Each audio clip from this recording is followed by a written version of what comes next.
guys, welcome back to my channel, Queen of Sheba. Today's video is something a little bit different and I'm really excited to start this series off.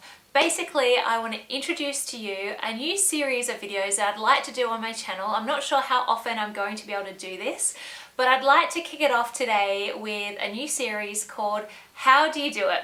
Now, this whole concept for this series was inspired by loads of people that I meet along my journey, both in my career and my personal life, and a lot of friends and family and even viewers will write in and ask me, how do you do it? Like, how do you run multiple businesses? How do you live in Australia and also live in America? And how do you lead this really fun, happy, inspired life? I want to interview amazing people that I've met throughout my life that inspire me or empower me, and I want to ask them, how do you do it? How do they get on and lead these incredible lives? What inspires them? What do they do in their daily lives to get on and achieve the great things that they do in their life? So I've had some time over the holiday season to think about the things that I do in my everyday life that encourage me and inspire me to jump out of bed early in the morning and to get on and do the great things that I want to do with my life. So these next few things help me stay focused, organized, and on track in order to reach my goals. Okay,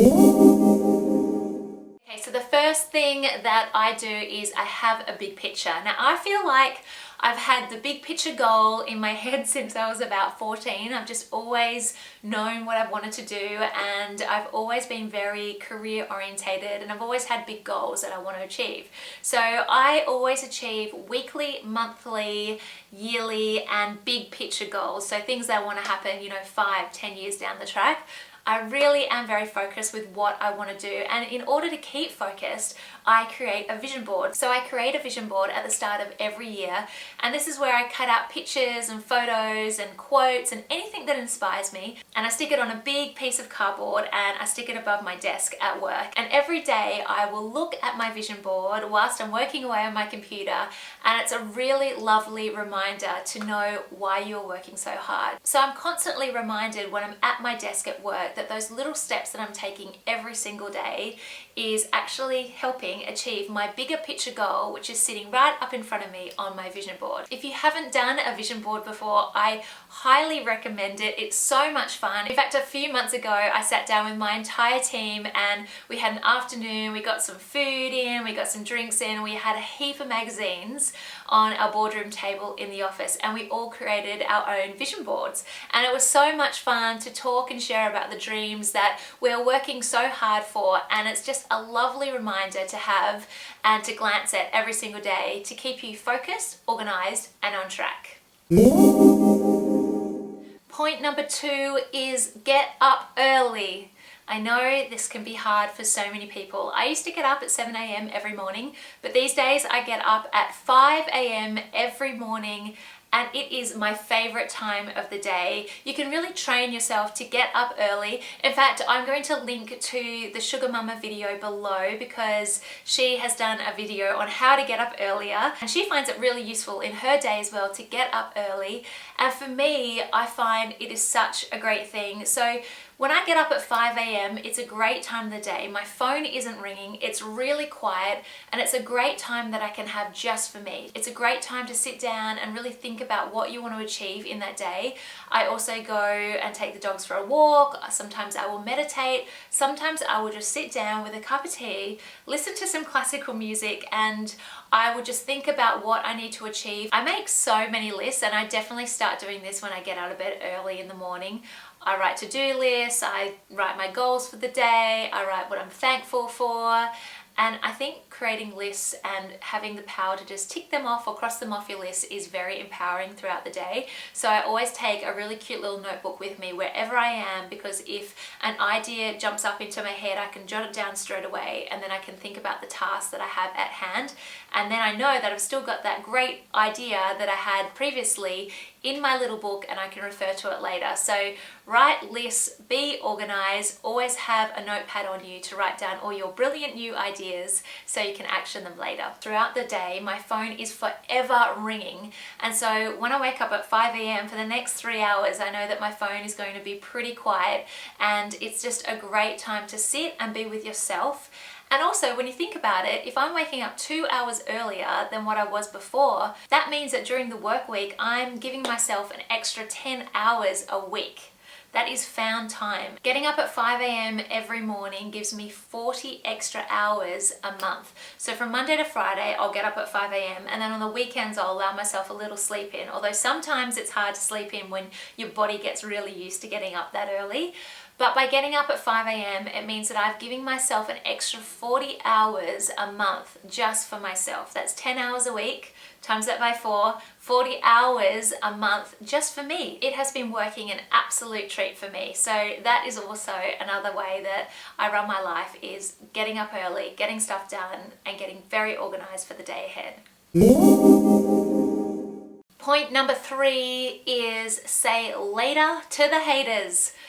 You have to find your tribe. Get rid of those negative, toxic people in your life. When you're following your dreams and achieving great things, I feel like this can unfortunately upset a few people. And I've definitely noticed this over the last couple of years. So the most important thing for me is that I have finally found my tribe. I'm now really conscious of who I hang out with, especially in the downtime that I have. I don't have a lot of downtime and free time. So when I do, I want to go out with people that inspire me and encourage me and not put me down. We've all had those people in our lives that put us down or make us just feel a little bit dirty when we get home, or frustrated, or they might put you in a bad mood and you can't even put your finger on it. For me, I'm really careful with who I surround myself with and who I let into the inner circle and who I also share my goals and dreams with. Some people in your life don't need to know everything that is going on with you, and that's been really hard for me because I'm such an open book and I love to share with people, but in oversharing, I guess, my goals and dreams with some people, they've been quite negative,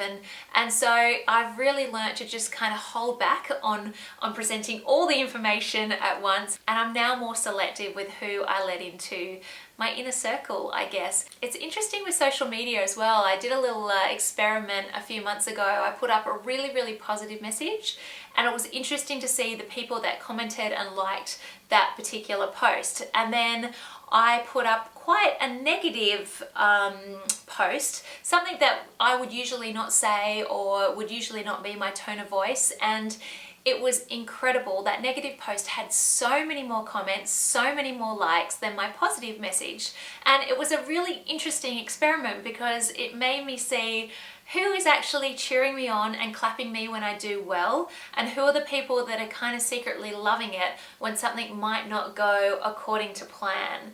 So I think it's good to be very aware of who's in your corner and really think about the people that you have in your tribe and on your side, because I think a lot of the time some people are just really good at looking like they're trying to help you, and they might not be in fact helping you at all. So say goodbye to the haters, cull them, get them out of your life if that's not possible, because sometimes the naysayers can also be family members as well. So if that's the case, just be careful with the information that you give away. They don't need to know everything about your life, especially if you think they're going to be negative with your dreams and your goals. Your dreams and your goals are very precious and very special to you, and if you work really hard at them and you keep the right people around you that can inspire you and encourage you along the way, the sky's your limit. So find your tribe and say later to the haters.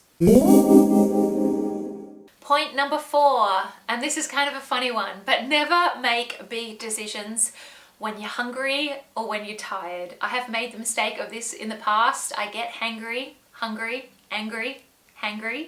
and I will never make a decision ever again when I'm hungry or I'm tired. When you're making those big decisions, you need to have great food in your belly, so make sure you have a substantial meal, and also make sure you've had a really great night's sleep. When you've had a really good sleep and some amazing food, I feel like you can really see the situation for what it is. So for me, I always wait until I've had a good sleep, I've had some good food, and then I can move on and make those big decisions. Point number 5 is don't fear failure. Failure is fine. We all make mistakes from time to time. I stuff up pretty much every single day, but it's absolutely fine. Failure teaches us so much. And if we were worried about failure, I feel like we would never do anything with our lives. So I always start before I'm ready. That's probably another point as well, is starting before you're ready. You'll never be ready. So feeling like, oh, I'll wait till I've had a little bit more experience, or I'll wait till the time feels right. The time is never right. The right time is now. Get started and get moving, and don't fear failure. If we can think about it like this, most of us don't want to get out of bed in the morning, especially if it's raining or it's cold. We have to physically force ourselves to get out of bed in order to get on with the day. So for me, when that feeling of fear sets in, or I'm feeling uncomfortable about something, so I use that same physical force that I had to use in the morning to spring myself out of bed in order to do the thing that is scaring me, making me feel uncomfortable, or is making me feel worried. So I really think you have to physically do the thing that is making you feel uneasy. And when you think about it in that sense of actually springing yourself into reality to do the thing that's freaking you out, I think it's a very powerful thing. So use the fear, use the worry, use the anxiety for good, and just see it as a tool and see it as your friend in order to get on and actually do the thing that is freaking you out. Because the moment that you do something that scares you and you conquer it, I feel like you could take on the world. Worry and fear is so useless. And I spoke about this last year when I did a TEDx talk in New Jersey. And it's all about creating fear projects and tackling that fear and using that energy for a positive outcome. For me, if something feels scary or overwhelming, I use that energy for good. And I see it as a great tool for me to get on and do the things that I actually want to do. Because when you're pushing yourself and you're stepping outside that comfort zone, you're going to feel weird, you're going to feel worried, you're going to feel anxious. And I think that that fear is actually a really good sign that you're on the right track. I spoke about this at my TEDx talk. I will link those details below if you want to go and check out that talk if you haven't already seen it.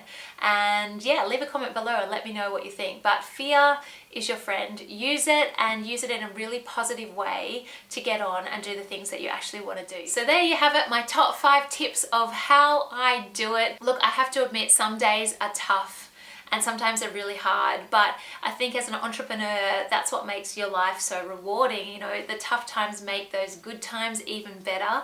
So give me a thumbs up and let me know if you've enjoyed this video. Leave a comment below, and I really look forward to bringing you this series, and hopefully it will inspire and encourage you. And please leave a comment below and let me know how you guys do it as well. I would love to create a really powerful and positive community amongst us here on YouTube.